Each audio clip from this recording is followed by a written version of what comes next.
특히나 이제 우리가 요즘에 보면 주택 가격으로 여러 가지 문제들이 많이 말이 있죠. 요즘은 주택 청약이라는 것을 하고 인기 있는 지역에 주택 청약을 하게 되면 뭐 몇십 대 1, 몇백 대 1의 경쟁률로 이제 사람을 선발하게 되어집니다. 그래서 인기 있는 그런 곳에는 여러 가지 불법이 또 횡행해요. 그래서 뉴스에도 많이 나오죠. 그래서 뭐 거짓으로 위장 결혼을 해서 자녀 수를 많이 늘려가지고 뭐 가산점을 받고 이렇게 해서 청약 우선순위를 받는 그런 일들도 벌어지는 것을 보게 됩니다. 사실 그런 이야기들을 듣다 보면 사람들이 왜 저렇게까지 할까 싶지만 이 땅에서 집 한 칸 사는 것이 이 세상 사람들의 목적이다 보니까 그런 일들이 벌어지죠. 그런데 예루살렘 성 안에는 반대의 일이 벌어집니다. 인기 있는 곳은 너도 나도 가겠다고 그렇게 청약을 하지만 예루살렘은 서로가 살기를 꺼려했던 곳이었어요. 왜냐하면 그곳은 황폐화되었고 비록 이제 에스라와 느헤미야서를 통해서 성전이 재건되고 성벽이 재건되긴 했지만 이 7장 4절에 보면 아직 가옥들은 황폐하였다 표현을 하고 있어요. 그래서 사람들이 살만한 그런 것들이 아직 갖춰지지 않았어요. 그런데다가 그 지역은 항상 모든 이방인들의 공격 타점이었어요. 그래서 가장 먼저 이방인들이 공격해오고 공격의 목표로 삼는 지역이기 때문에 수도 없이 많은 공격을 당하고 약탈을 당하는 곳이기에 사람들이 그곳에 거주하려고 하지는 않았다는 것이죠. 그들의 사명을 발견하고 성전을 재건하고 성벽을 재건하고 그리고 그동안 8장부터 10장까지 그들이 영적인 대각성과 하나님 앞에 여러 가지 새 언약을 세우고 거룩하게 살겠다라고 했지만 막상 그리고 나서 누가 그곳에서 살래? 라고 할 때는 너도 나도 가기 싫어하는 거죠. 너희가 가서 살아라. 너희가 가서 살아라. 그래서 오늘 본문에 보면 이제 느헤미야가 백성들의 그 자리를 재배치하면서 이제 예루살렘에 거주할 자들을 뽑는 거예요. 그래서 1절에 보면 백성의 지도자들은 예루살렘에 거주하였고 그 남은 백성은 제비 뽑아 10분의 1은 거룩한 성 예루살렘에 거주하게 하고 그 10분의 9는 다른 성읍에 거주하게 하였으며 라고 말하고 있죠. 지도자들은 마땅히 이제 예루살렘에 거주하게 했어요. 왜냐하면 모든 것의 이제 중심지가 예루살렘이 되어야 되기 때문에 그 백성의 지도자들은 예루살렘에 거주하게 하고 남은 백성들은 10분의 1을 제비 뽑아서 예루살렘 성에 거주하게 하고 나머지 10분의 1은 이제 다른 성읍들에 흩어져 살게끔 한 거죠. 모든 그 이스라엘 사람들을 예루살렘 성 안에 수용할 수 없기 때문에 일단은 10분의 1을 뽑은 거예요. 근데 이 10분의 1을 뽑은 이유가, 제비를 뽑은 이유가 서로 그곳에 가서 살겠다고 했기 때문이 아니라 반대로 서로 살려고 하지 않았기 때문이에요. 이제 다른 성읍들은 더 안전했고 여러 가지 것들이 갖춰져 있는 상황이었기 때문에 여러 다른 곳에 흩어져 살기를 원했지 예루살렘 성에 살기를 원치 않았어요. 항상 이방인들의 공격의 목표가 되어지는 곳이기에 언제 또 공격을 당할지 모르는 거죠. 그러니까 사람들은 서로 그곳에 살기를 꺼려했기 때문에 이제 예루살렘 성의 회복을 위해 누군가는 그곳에 가서 살아야 했던 거죠. 물론 지금 이곳에 거주하고 있는 모든 사람들이 귀환한 자들이 예루살렘 성의 재건을 위해 성벽의 재건을 위해 귀환했던 자들이지만 막상 와서 그것을 재건하고 보니까 그곳에 살만한 성읍은 되지 못했던 거예요. 뭔가 그들이 사명감을 가지고 와서 성전도 재건했고 성벽도 재건했지만 막상 그 안에 살기는 자신들의 생각과는 너무나 달랐던 거죠. 가옥들이 황폐되어져 있고 살만한 집들이 부족하고 경작할 땅도 제대로 되어 있지 않은 것을 볼 때 그곳에 사는 것이 결코 그들에게 있어서 좋은 조건은 아니었던 거예요. 그러므로 서로 미루게 되어지고 제비를 뽑아 10분의 1을 그곳에 거주하게 하였다라는 거예요. 그런데 이제 2절에 보면 꼭 제비만 뽑아서 간 게 아니라 예루살렘에 거주하기를 자원하는 모든 자를 위하여 백성들이 복을 빌었느니라. 그곳에 살기를 자원하는 자들도 있었다는 거죠. 많지는 않지만 대부분은 제비를 뽑은 10분의 1이지만 그 외에도 그곳에 살기를 자원하는 자들도 있었다는 거예요. 그래서 그 자원하는 자들에 대해서는 백성들이 복을 빌어주고 그곳에 거주할 수 있도록 했다라는 거죠. 그래서 3절에 다시 한번 이것을 이제 정리하면서 이스라엘과 제사장들과 레위 사람들과 느디님 사람들과 솔로몬의 신하의 자손은 유다 여러 성읍에서 각각 자기 성읍, 자기 기업에 거주하였느니라. 이 외에 나머지 사람들은 각각 자기 성읍, 자기 기업에 거주하였다라는 거죠. 그 예루살렘 성 근처 유다 성읍들에 흩어져 살게 하게끔 했던 거예요. 그리고 이제 예루살렘에 거주한 그 지방의 지도자들은 이러하니 하면서 이제 누가 예루살렘 성에 들어가서 살게 되었느냐 이것을 쭉 기록하고 있죠. 그렇게 할 때 이제 4절에 보면 예루살렘에 거주한 자는 유다 자손과 베냐민 자손 몇 명이라 말하고 있어요. 원래 이 귀한 자들은 대부분 유다 자손과 베냐민 자손이었어요. 왜냐하면 나머지 10지파는 북이스라엘을 이루고 있다가 먼저 아수르에 의해 멸망하고 그들은 이제 아수르의 이주 정책에 의해 많이 혼합주의가 되어서 그들이 순수 혈통의 그 지파를 지키는 자들이 많지 않았어요. 그리고 이제 바벨론에 끌려갔던 자들은 남유다가 그 이후에 바벨론에 의해 멸망하고 남유다를 이루었던 유다 지파와 베냐민 지파가 주로 끌려갔다가 귀환했기 때문에 이제 이 귀한 자들은 대부분 유다 자손과 베냐민 자손이었어요.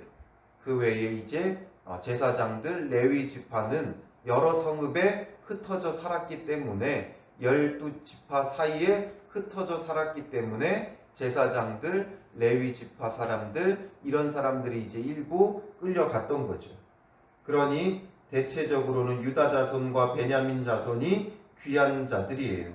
그래서 그들 가운데 몇 명이 이제 예루살렘에 가서 살게 되었다라고 하면서 오늘 본문에 이제 남은 4절부터 9절까지는 그 일반 백성들 중에 이제 예루살렘에 들어가 거주한 자들, 그래서 제비를 뽑았던 자들 중에 이제 예루살렘 성에 거주하게 된 일반 백성들의 명단 지도자들을 담고 있는 겁니다. 그래서 유다 자손 중에서는 특별히 베레스 자손 중 아다야가 대표이기도 하고 그 가문의 이름이기도 해요. 그래서 이 아다야가 오게 되어졌고 또 누가 왔냐면 5절에 보면 마아세야가 오게 되죠. 이 마아세야는 유다 지파기는 하지만 정확히 그 가문이 누군지는 정확히 알 수는 없어요. 베레스 자손에 속한 자는 아니고 맨 끝에 가면 5절 마지막에 실로 사람이다 라고 말하죠. 그래서 이 실로가 누구냐에 대한 여러 가지 의견이 있는데 지역 실로냐 아니면 유다의 셋째 아들인 쉴로냐라는 것 속에서 보면 아마도 유다의 셋째 아들인 쉴로였을 것이다 이렇게 추측을 하죠. 그러나 이 아다야와 어쨌든 마아세야가 왔고 그의 아버지와 그의 조상들의 이름을 쭉 나열하고 있는 것은 아다야 같은 경우는 5대손까지 표현하고 마아세야는 7대손까지 표현을 하고 있습니다. 이렇게까지 표현하고 있는 이유는 바로 이게 분명한 역사적인 사실이라는 것을 증명해 주는 거죠. 확실한 실존 인물이라는 걸 보여주는 거예요. 그냥 누구다라고 하는 가상 인물이 아니라 이 이스라엘 안에서 이런 계보와 족보를 가지고 있는 분명한 역사적 실존 인물이라는 것을 우리에게 밝혀주고 있고, 또한 이름이 동일 인물들이 너무 많기 때문에 어떤 사람인가를 정확히 밝혀주기 위한 그런 작업입니다. 여기서 무슨 아들이요, 손자요, 증손이요, 현손이요, 5대손이요, 6대손이요, 7대손이요 표현하지만 사실 이 말 자체는 원래 히브리어 벤이라는 한 단어예요.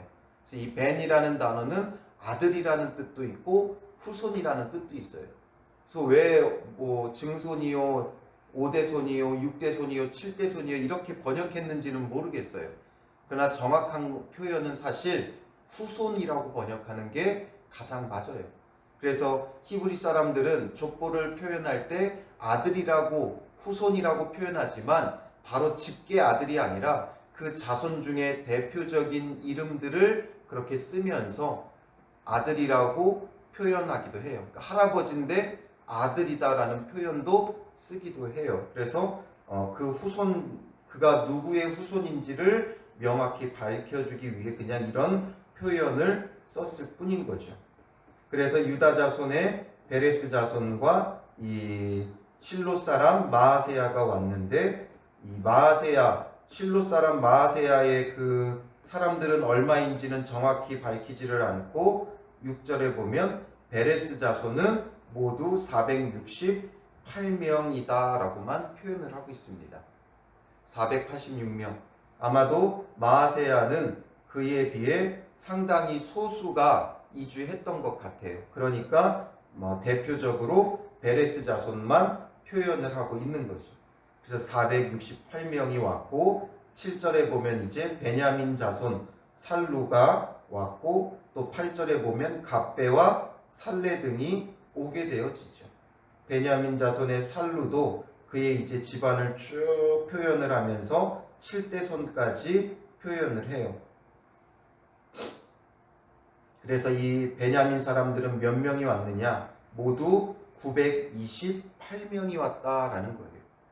가만히 그 숫자를 좀 생각을 해보면 유다 자손은 468명밖에 오지 않았는데 베냐민 사람들은 928명이 왔어요. 상당히 많이 왔죠. 오히려 베냐민 자손들이 2배 정도 더 많이 예루살렘에 들어와 살게 되어집니다. 이것을 보면 베냐민 지파는 사실상 사사기 말미에 보면 여러 가지 일들로 인해 거의 멸문당하다시피 했어요.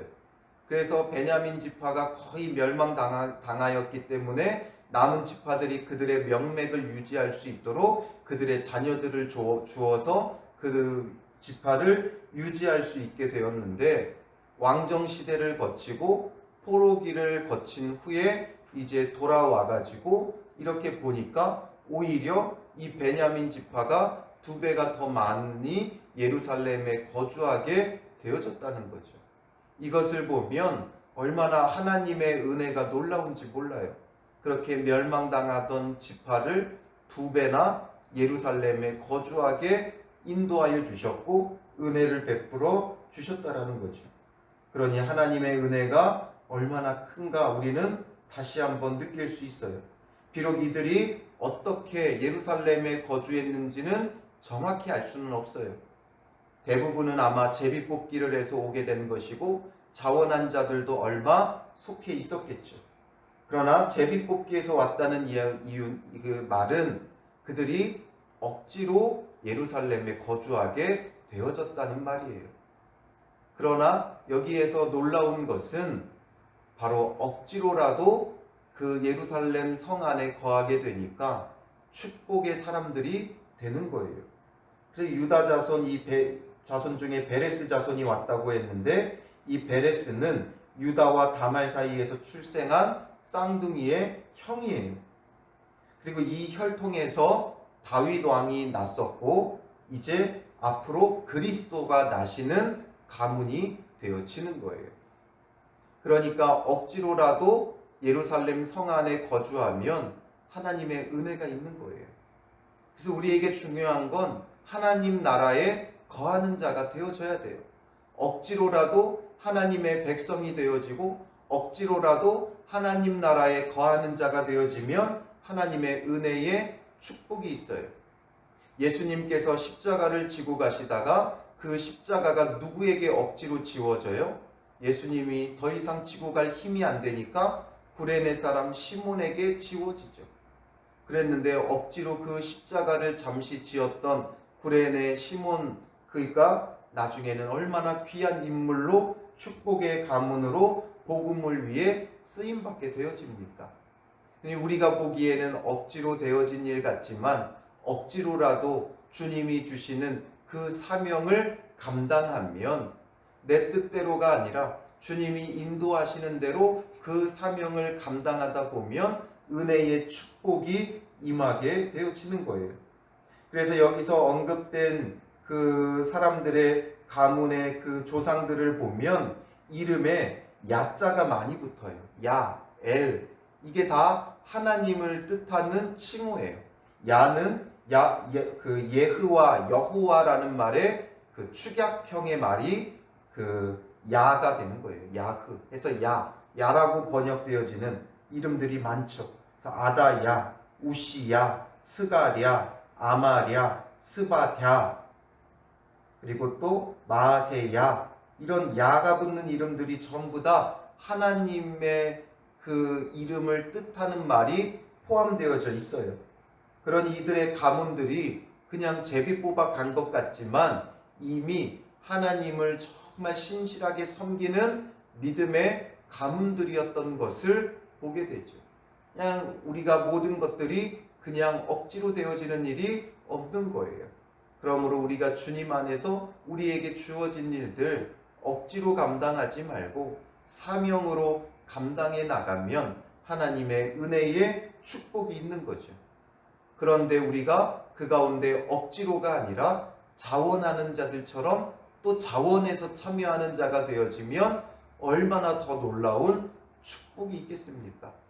기왕이면 억지로 어쩔 수 없이 주어져서 하는 자들보다 기쁨과 감사함으로 자원하는 자, 누가 우리를 위하여 갈고 하실 때 주님 내가 여기 있나이다, 나를 보내소서 할 수 있는 그런 자원하는 심령이 되어지면 하나님 안에서 더 복된 일들이 우리에게 펼쳐지게 되어지는 거예요. 그러므로 주님께서 바라고 원하시는 일에 우리가 기쁨과 감사함으로 자원하고 기쁨과 즐거움으로 말씀에 순종하면 하나님의 은혜의 축복이 있는 것이죠. 그 누구도 가려하지 않는 일, 그 누구도 맡으려고 하지 않는 일, 우리가 자원하는 심령으로 기쁨으로 즐거움으로 감당하면 더 큰 은혜의 축복이 항상 그 삶에는 하나님께서 부어주시고 채워주시는 거예요. 이제 7월에 우리가 본격적으로 7월부터 이제 이 하반기를 시작하고 이번 주를 시작합니다. 우리에게 주어진 모든 것들 억지로 감당하는 것이 아니라 기쁨과 감사함으로 하나님 앞에 자원하는 마음으로 즐거움으로 우리가 주어진 삶을 감당하고 열매 맺고 하나님 주시는 은혜의 축복이 가득 넘쳐나는 은혜의 삶이 되시기를 주님의 이름으로 축원합니다. 기도하겠습니다. 살아계신 아버지 하나님, 오늘 말씀을 통해 제비를 뽑아 또 자원하는 마음으로 예루살렘에 거주한 자들의 이름을 보게 되어집니다. 이들의 이름을 잊지 않고 기록하여 놓으시고 우리로 하여금 보고 기억하게 하시는 이유가 있는 줄로 우리가 깨닫습니다. 하나님, 귀한 믿음의 가문들이 되게 하셨고 그 가운데 그리스도가 나시기까지 하신 귀한 이름들인 것을 보게 됩니다. 하나님, 우리에게도 동일한 은혜와 축복이 있게 하시고 우리로 하여금 어떤 삶의 자리가 주어지든지 남들 가려하지 않고 모두가 다 꺼려하는 자리들, 우리가 주님 안에서 자원하는 심령으로 자원하는 마음으로 사명을 가지고 나아가는 자들 되게 하여 주시옵소서. 주님께서 이 땅 가운데 하나님 나라를 이루고자 하시는 그 마음을 알아 주님의 그 뜻을 이루기를 자원하며 오늘도 세우신 삶의 자리에서 기쁨과 감사함으로 감당해 나아가게 하시고 기쁨과 감사함으로 감당하는 그들을 통하여 주님 나라가 이 땅 가운데 이루어지게 하시고 그리스도가 다시 오시기를 준비하며 예비되어질 수 있도록 쓰임받게 하여 주시옵소서.